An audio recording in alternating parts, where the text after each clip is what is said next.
Elias, vent, jeg tar igjen. Den som er kjent som din beste venn.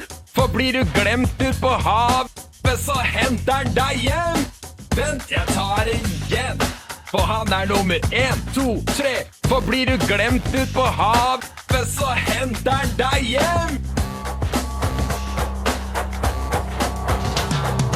Elias, Elias, vår tapre redningsbåt.